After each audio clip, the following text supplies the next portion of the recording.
Putin's ports are on fire, ships are at the bottom. Belarus and Russia have begun their worthless but provocative exercises. Trump doesn't see a mistake, but he'll have to act against the Kremlin. We will tell and show the main news of the day here and now.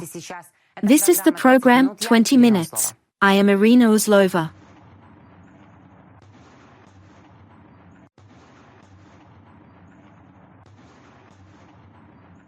The new reality sounds great in the St. Petersburg backstreet and area. Smoke to the sky, explosions worth millions in Putin's very lair in his small homeland in the Leningrad region. SBU drones hit the key export hub of the Russian Federation, the port of Primorsk. It was responsible for loading the shadow fleet used by the Russian Federation to bypass international sanctions. This night, drones of the Ukrainian Security Service hit the largest Russian oil port on the Baltic Sea, which is the final point of the Baltic Pipeline System. According to our sources in the special service, Primorsk is a key hub for loading the so-called shadow fleet of the Russian Federation, with the help of which the country circumvents international sanctions and sells oil on foreign markets through the port. About 60 million tons of oil passed annually, which brings Russia about $15 billion. According to the interlocutors, as a result of a successful drone attack on the SBU, fires broke out on one of the ships, the port, and at the pumping station. Oil shipments have been suspended. According to Putin's wallet, the arrival is also normal. The estimated daily losses of the Russian budget from the cessation of exports may amount to up to $41 million. It is also noted that the SBU forces hit a number of oil pumping stations of the Russian Federation, PS3, Andreapol PS and PS7. They are key elements of the trunk pipeline system that ensures the supply of crude oil to the port terminal service. Governor Sasha Drozdenko of the Leningrad region reported numerous attacks by 20, 30, or more unmanned aircraft. St. Petersburg's Pulkovo airport was closed and no one flew anywhere. Here are the sanctions in the name of our special services. The SBU was the first to systematically introduce so-called drone sanctions against the Russian oil industry. They block the flow of petrodollars to the aggressor's budget. And since the Russian economy is based on oil, each so-called cotton hits their ability to fight against our state. These sanctions will continue until a just peace comes to Ukraine. By the way, September is becoming just a black month for Putin's ports. And it is obvious that the ship that was hit by a Ukrainian drone near Novorossiysk on September 10 is the Russian Spasotel Ilyin, which was built in our illegally occupied Crimea. This opinion was expressed by the head of the Institute of Black Sea and Strategic Studies, Andriy Klimenko. I am almost sure that on September 10, 2025, the Spasotel Ilyin was hit, Klimenko said. According to him, the rescue vessel Spasotel Ilyin of the MPSV-07 project was laid down in Crimea in occupied Kerch on July 28, 2015. The vessel was launched on February 21, 2019. According to Klimenko, it was completed afloat near the wall of the Zaliv plant. The ship, built for the Russian Ministry of Emergency Situations, seemingly failed to aid the rescuer. On September 10, Ukrainian special forces struck a Russian Black Sea Fleet ship near Novorossiysk with a drone. The main intelligence directorate reports a $60 million MPSV-07 ship was hit. During the attack, the ship was conducting electronic reconnaissance and patrolling near Novorossiysk Bay, where remnants of the Russian Black Sea Fleet are based. The main intelligence directorate reported the vessel was commissioned in 2015. A merry night was also spent in Moscow. Sergei Sobyanin, the mayor of Russia's capital, said air defense shot down 9 drones heading to Moscow. What an entertaining arithmetic from life Russians have now. The monitoring channel Radar.ru claimed that the drones were shot down in the area of the Kubinka air base. The Shot News channel indirectly confirmed this, stating explosions were heard by residents of Odintsovo. Alarming events in the Smolensk region. Who is to blame for them smoking at night? wherever it happens or doesn't. On the night of September 12, drones attacked the Smolensk region. Governor Vasya Anakin complained. He attached pictures and warned about the work of air defense and urged people not to film it and move away from the windows. The Russians filmed everything correctly and posted it. Loud explosions are heard, and the video authors frequently swear. It's strange what it is, but they should be happy. In a video published by the Exila_Nova_ Telegram channel, local residents reported that drones were falling directly on Lukoil and offered to maybe at least to close the window, otherwise suddenly it would fall on Lukoil now. Yes, right at Lukoil. Look, said the woman, smoking on the balcony. According to the OSIN channel, Cyberboroshno, the Kardamov oil depot in the Smolensk region was hit. At least 2 hits fell there, analysts write. Rosatom claimed that Ukrainian armed forces drones allegedly attacked the Smolensk nuclear power plant's operating power unit. They chose not to escalate, noting the drone attack didn't impact nuclear plant safety, only breaking a few auxiliary room windows. Almost 100 drones were shot down over the Bryansk region by Governor Sasha Bogomaz. It was also restless in the Belgorod region. Governor Gladkov complained about real problems, serious, and says, attacks without end, schools, distance learning. It is better not to go to kindergartens and sit still. So why do you need this study? The main thing is that Putin is prolonging the war. In total, on the night of September 12, the Russian Ministry of Defense shot down 221 Ukrainian drones, most of all, in the Bryansk, Smolensk, and Leningrad regions. Russia's Ministry of Defense confirmed 85 Ukrainian drones were downed in Bryansk on September 12 night. Over the Smolensk region, Russian air defense tried to destroy 42, over the Leningrad region, 28 drones. Also under attack were Kaluga, allegedly shot down 18 drones, Novgorod, 14, Oriel and Moscow shot down 9 each, Belgorod, 7, Rostov and Tver regions fought with 3. The Russians allegedly shot down 1 drone each over the Pskov, Tula, and Kursk regions. The airports of Pskov, Ivanovo, and Yaroslavl closed, reported by the Federal Air Transport Agency, and military expert Roman Svitin speaks about the effectiveness of the attack on the port of Primorsk and Smolensk on our air. Smolensk is one of these facilities. The Lukoilov enterprises there are quite large. They are starting oil refining, transshipment and oil depots, including oil depots. It has already been hit, that is, this is a second strike. In principle, a synergistic effect of the accumulation of errors, the accumulation of disabled facilities, it will eventually give its results.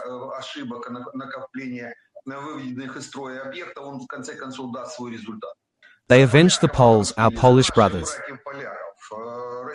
The Russians tried to go to Russia to somehow scare Polish society, and we have already completed the combat mission. They frightened them so, quite well, especially in this very direction, that is, the northwest of the Russian Federation. The Russians have 4 ports in the European part of Russia that need to be constantly worked out. Oil transshipment, gas transshipment, this Novorossiysk is one of the largest. Nearby is Tuapse, a little smaller, where the Tuapse oil refinery mainly works. And in the northwest, in the area of St. Petersburg, there is Ust-Luga south of St. Petersburg, north of St. Petersburg, this is Primorsk. We have repeatedly talked about these ports. We finally got to Primorsk. We used to get to Ust-Luga. Now we have already reached Primorsk, and it is from there that the main pipes of oil pipelines enter Primorsk. That is, it is mainly in Primorsk that those tankers of the Dark Fleet, the so-called, most likely, which we have just hit, one of the tankers are loaded there.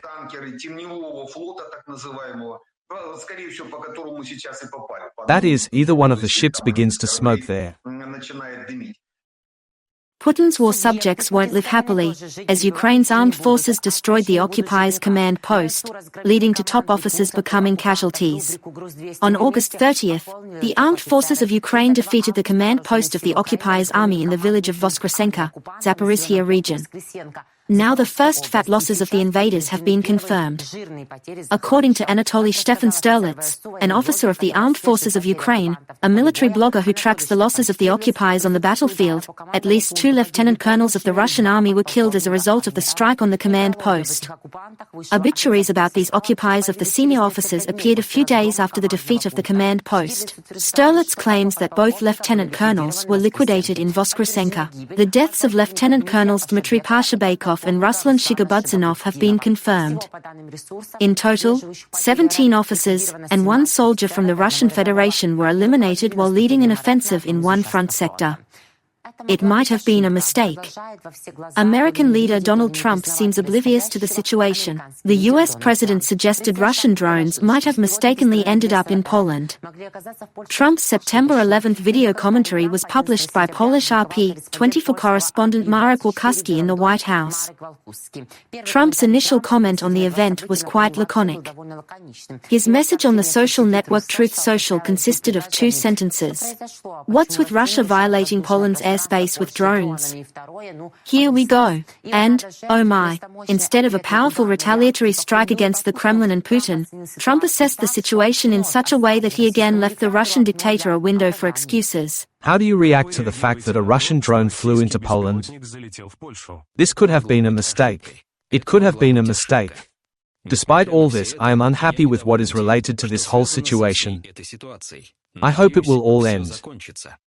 Yes, it would be better if it were a mistake, but the reality, alas, is such that there is no room for doubt, purposefulness, and strike. Example, Polish Minister Donald Tusk noted that the flight of Russian drones into Polish airspace was not a mistake.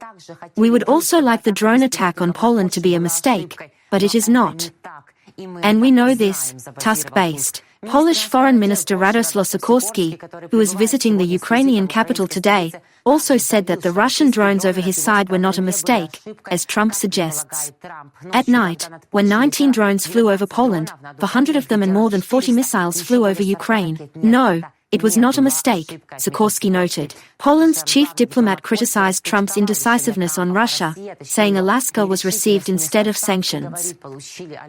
Sikorski believes that Russia should be deprived of the resources necessary to continue the war against Ukraine. US President Donald Trump was supposed to impose tough sanctions against Russia, but instead he arranged a summit for Russian MP Putin in Alaska, Radosław Sikorski said on Fox News. We must change Vladimir Putin's calculations. We must convince him that he cannot conquer Ukraine at an acceptable cost. And for this, we need to impose tougher sanctions against Russia. Russia must be deprived of the resources necessary to continue the war against Ukraine. We were supposed to get sanctions, but instead we got Alaska. And since then, as you said, the attacks have intensified. The Russian drone attack on Poland was planned and there is all the evidence of this, said Deputy Prime Minister of Digitalization of Poland Krzysztof Górkowski. He noted that this is invested in an even wider field of Putin's provocations. Russia deliberately attacked Poland. We have facts and evidence that support this. It was a planned provocation coordinated with a disinformation campaign. Every word that undermines the fact that we were dealing with a deliberate attack supports Russian disinformation. Disinformation is also an element of war. However, in an interview with Fox News this afternoon, Trump was asked what he was going to do in relation to Putin, since Russian drones had already invaded Poland, in particular, whether sanctions could be imposed. "I'm not going to protect anyone. The drones were shot down and fell in one of the areas, but it still shouldn't approach Poland in any case," the American leader replied briefly. He's annoyed by Putin and considering sanctions. Yes, the Kremlin's attack on Poland was deliberate, agrees Viktor Savinyuk, an assistant at the Institute of International Relations at the Maria Curie Skłodowska University in Lublin. "It is clear who is to blame, but what to do?" Savinyuk and I thought together. In Poland, a rare unity was achieved between President Karol Nawrocki and the government of Donald Tusk. All key figures began to speak with one voice, calling the attacks a deliberate Russian provocation and demanding a NATO response. The alliance reacted by stressing that Poland was not left alone. Nawrocki also contacted Donald Trump and assured of constant contact with the United States. There are also positive aspects in Polish-Ukrainian cooperation. Donald Tusk said that he is considering the possibility of sending Polish specialists for training in Ukraine to combat drones. And Foreign Minister Radosław Sikorski arrived in Kyiv for consultations with his British counterpart and Ukrainian officials. This confirms active communications and Warsaw's desire to strengthen its defenses. Polish President Karol Nawrocki announced 21 Russian drones entered Poland, with some still undetected. The President of Poland's advisor on international affairs, Marcin Przydacz, stated this. The number of registered Russian drones that flew into Polish airspace has increased to 21, Przydacz said. As of last night, the Polish Ministry of Internal Affairs confirmed the detection of 17 drones. The Polish president's advisor warned against the mistaken view that the drones might be Ukrainian. He claims it is a Russian disinformation company. He also added that the Polish authorities clearly stated that all the drones detected were Russian and launched from Russian territory. Of course, the drones were Putin's. We sought insights from military analyst Yang Matveev on NATO countries' drone interception rates. As for how it goes astray, there are questions. Therefore, maybe they decided so, but again, this is only my assumption, but even if such a decision was made, it is quite reckless, because we know that these drones may have warheads too. And, in fact, as this situation showed, there is a photo of the destroyed house. It's not clear, it's just that a drone fell there, some anti-aircraft missile fell there by accident. The wreckage of not Gerbera, but a full-fledged Shahed drone fell there. Unknown. But, nevertheless, there is one destroyed house. If there were people in the place of destruction, the person would clearly be injured or killed. Here is a direct threat. And the fact that these drones really flew so far into Poland, of course, and the fact that they were allowed, shows that Poland in particular and NATO defense in general are not ready to counteract. They showed how NATO would act in such a situation. And if tomorrow instead of 20 Gerbers, 20 full-fledged Shaheds fly to the same ratio, and they are more complex, they are more stable in the air, they have a longer range, they can fly, they can hit, they can blow something up. And what happens? In the same way, NATO will come out and say, yes, of course, we are concerned, this is all bad, but we will come up with some kind of answer. And Putin or Zakharova will come out and say, this is not our drone, and how can you prove? Russia's strike on Poland tested NATO countries' political and physical responses.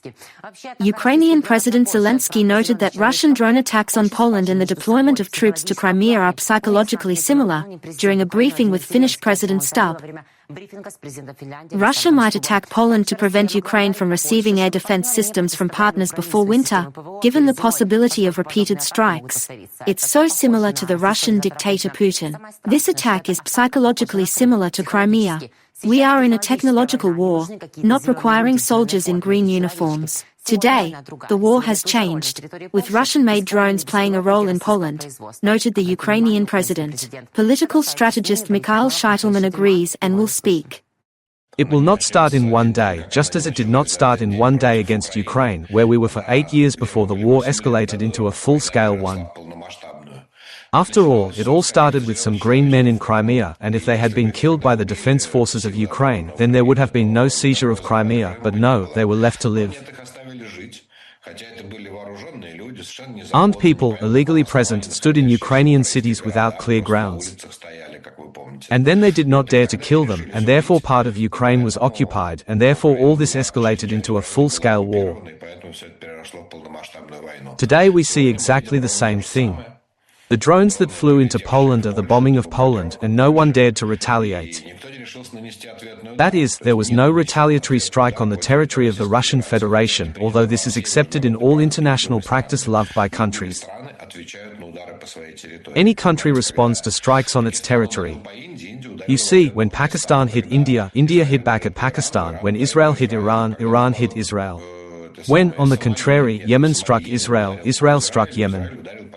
It is always symmetrical. And only Poland, NATO in this case, of course, for some reason did not retaliate against the territory of the Russian Federation. This is inexplicable, or rather, can only be explained by cowardice. They have previously tested the West's reaction and threatened with provocations by Russia and Belarus, as seen today in the joint exercises Zapad 2025 in Belarus. They are held, as a rule, during peak periods of aggravation of relations with NATO. Zapad 1999 was Russia's response to the US and NATO's Allied force operation against Yugoslavia during the Kosovo War. The exercises warned the alliance not to interfere with Russia's actions in Chechnya. Zapad 2009 occurred after the 2008 Russian-Georgian War, for which Putin was forgiven, and so Moscow again sent warnings to the West not to interfere with it in the post-Soviet space. And during the 2013 exercises, actions were worked out to prepare Russia for aggression against Ukraine. On the eve of invading Ukraine, during the Zapad 2021 exercises, Russia simulated a strategic offensive to enter Kaliningrad and occupy the Baltic countries and part of Poland. Ukraine's efforts to regain Crimea and offensive actions against Ukraine, backed by the US and NATO, were repelled. This year, the legend of the exercises is more defensive in nature, only with some elements of offensive actions. The conditional enemy executes provocations, sabotage, cyber attacks, and attempts to invade Belarus and Russia's Kaliningrad region. This leads to a local conflict according to the scenario. And then Russia and Belarus carry out operations to localize, block and destroy illegal armed groups. It is also planned to work out planning for the use of the Oreshnik nuclear and missile system during the exercises. This sends a signal to the West, including on nuclear and hypersonic weapons, including Belarus in this track, in particular, as a continuation of the projection of Russian right-wing political power to the West, as well as the creation of security and an information curtain, keeping in suspense, says Yang Avsiashkin, an analyst of the iSense project, in a comment to RBC Ukraine. These differences from past years relate to military and political issues. Fewer Russian troops arrived in Belarus than in previous exercises. Almost all combat-ready units are fighting against Ukraine. In addition, the Trump factor plays a role. The US president did not visibly react to the Shah's flight to Poland. Systematic actions during the exercise are different. This shows force against the US and NATO. But Russia is not afraid to strain relations with the West very much now, because this could push Trump to impose additional sanctions. The exercises are smaller in scale and far from Europe's borders, according to retired Colonel Serhiy Mishchenko, former deputy director of the main intelligence directorate's information department, as reported by RBC Ukraine. He claims Moscow can't amass enough forces to attack the Baltic states and Poland in a few years, even if it ends the war against Ukraine. Russia's economic crisis limits resources for armed forces restoration. During the Zapad 2025 exercises, Poland deployed 40,000 troops to the Belarusian border, closed it, and halted air traffic. Despite doubts about NATO's combat readiness after only downing for Shah drones, the deterrent potential against Russia remains. Moreover, there is a powerful concentration of American troops and bases in Poland. Yang Avsiashkin noted that Russia's inability to send more troops to Minsk is used to portray it as a constructive, predictable partner or negotiable counterparty amidst efforts to establish Western contacts. In recent months, two special representatives of the US president have visited Belarus at once, Keith Kellogg and John Cole. During visits, Lukashenko released political prisoners twice, totaling 66 people. On September 11th, the US lifted sanctions against Belavia, a Belarusian state-owned company. Poland's situation shows Trump still tolerates aggressors, reasons unclear, but the reaction of other NATO members gives more reason for optimism.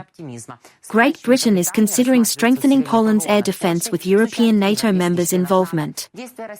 Russia's actions in one way or another push the alliance to unite a tougher stance towards Russia, and even to help Ukraine, in particular in the field of air defense, experts say. We are white and fluffy, we don't attack anyone, we train quietly for ourselves, Dmitry Peskov preemptively justifies. Of course, such exercises always attract the attention of border countries. In normal conditions of constructive, peaceful and friendly coexistence, representatives of neighboring countries always have the opportunity to observe these exercises. There was such a practice. All this was practiced. Now, when Western Europe takes a hostile position towards us, naturally, all this results in such emotional overloads for these people.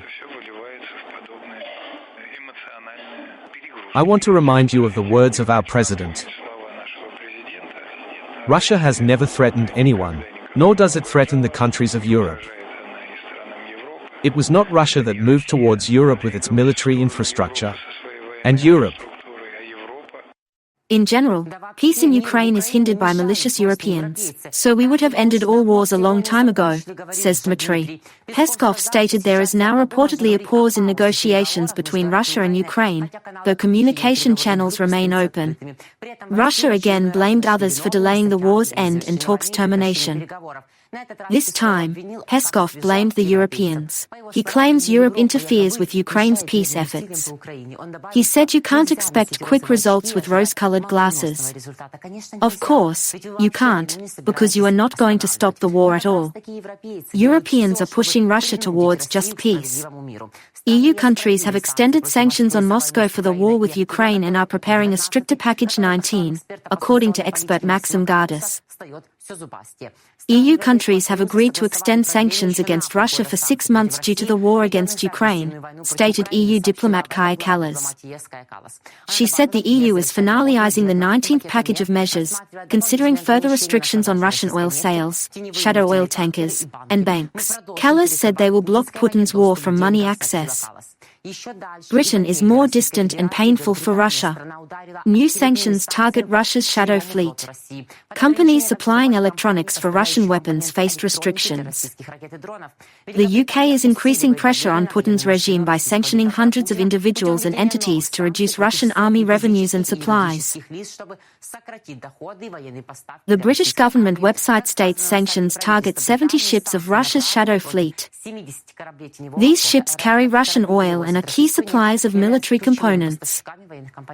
The UK leads globally in sanctioning Russian oil tankers. These measures were applied during British Foreign Secretary Ward Cooper's trip to Ukraine. Vital international action to increase economic pressure on Russia and cut off the critical cash flows that Putin desperately needs to pay for his illegal war. That's what we are doing, Cooper said. Sanctions target 30 individuals and entities for aiding the Russian military with electronics, chemicals, and explosives. These elements are used to produce missiles and other weapons systems. By the way, in addition to the new British Foreign Secretary Ward Cooper, Prince Harry unexpectedly arrived in Kiev with an unannounced visit. He visited Ukraine upon government invitation to help restore thousands of servicemen wounded in the war. During a trip to Kiev, he and his Invictus Games Foundation team plan to discuss new rehabilitation support initiatives for the wounded. Cooper will announce £142 million, $193 million, in winter support for Ukraine, Reuters reported. Cooper met with Ukrainian President Volodymyr Zelensky and other senior Ukrainian officials. Japan is also in business and is hitting Russia with additional sanctions, lowering the price ceiling for Russian oil by $13 per barrel. The Japanese authorities have decided to tighten sanctions against Russia and reduce the price cap for Russian oil from $60 to $47.60 per barrel, like Europe, said the country's chief cabinet secretary Yoshimasa Hayashi. Japan has imposed asset freezes and export restrictions on Russian companies and those of some other countries. The new sanctions start today, September 12, to pressure Russia over its war in Ukraine. The United States continues to urge global pressure on Russia, despite being cautious with direct Kremlin pressure. Hungary and Slovakia should still abandon Russian energy resources, Trump's representative urges, realizing that the more Russia's ability to finance the war against Ukraine, the better for everyone. U.S. Energy Secretary Chris Wright urged EU buyers to stop purchasing Russian fuel and buy from the U.S. instead. A U.S. official in Brussels met with officials to discuss how to increase imports of American liquefied gas and cut off Russia's financing of the war, writes Politico. Wright stated that unchanged EU gas laws will hinder importing U.S. liquefied gas. The official said it would be preferable for Europe to receive supplies from friends. Asked if Hungary and Slovakia should end relations with the Kremlin, Wright replied absolutely. We want to completely displace Russian gas. US President Donald Trump and all EU countries, we want to end the Russia-Ukraine war. The more we can limit Russia's ability to finance this deadly war, the better for all of us. Therefore, the answer to your question is absolutely. At the same time, Wright also called on European countries to find alternatives to Russian nuclear energy, saying we want nuclear technology to come from the United States or the EU itself. Sanctions will end Putin, whose finances are in dire straits. Doctor of Economics, Professor Igor Vladimirovich Lipsitz assessed the Russian economy on our air. From the point of view of money, everything is very bad, but there are still people in Russia, there are a lot of superfluous people, no one needs them, and they continue to go. I don't know how accurate this is, but so far there is information that every month about 1,000 people sign contracts, that is, this is some kind of replenishment, and this, of course, is such a large part of the Russian armed forces now. In fact, during the war, Russia switched from a conscript army, strictly speaking, to a contract, mercenary army, which was previously considered impossible, but which is already very expensive for Russia and greatly increases the budget deficit, that is, this is already a very burdensome story. According to estimates, about 2 trillion rubles are now coming for these payments, which is quite a large amount even for Russia. So in this sense, Russia is also trying to find people who are ready to fight. It also has some kind of military equipment, that is, what is called to arrange another short provocation that brings confusion to the European Union, will bring confusion to NATO. They can probably try, but for a long war, of course, they no longer have the resources. And the recognition of Russia as a state sponsor of terrorism can completely destroy the Russian financial system. Therefore, Senator Lindsey Graham called on the world to get its ass up and destroy Putin. U.S. Senators Lindsey Graham, Richard Blumenthal, and Amy Klobuchar introduced a bill labeling Russia as a state sponsor of terrorism until it returns all kidnapped Ukrainian children. According to the bill, Russia has abducted 19,546 Ukrainian children and trains teenagers to fight. I call on the world to get its ass up and make it unacceptable. And we promise to make those senators who will vote against this bill famous. What does it mean to be a state sponsor of terrorism under US law?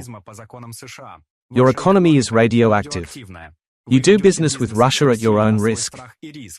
We have laws that punish state sponsors of terrorism. It is not easy to get on this list. But, let me say, Russia has earned the right to be on this list. Therefore, today we will present our bill. We will ask the leaders of both parties to give us a chance to discuss it and vote. In addition, the senator stressed that US President Donald Trump is very determined to make China pay for supporting Russia. The justice of punishment consists in punishing crimes to the extent that they harm society. Montesquieu. Iryna Uzlova, our program, 20 minutes. Subscribe to Channel 24 YouTube, put your likes and comments. See you on Tuesday. Join our other YouTube projects and programs. Take care. See you and win.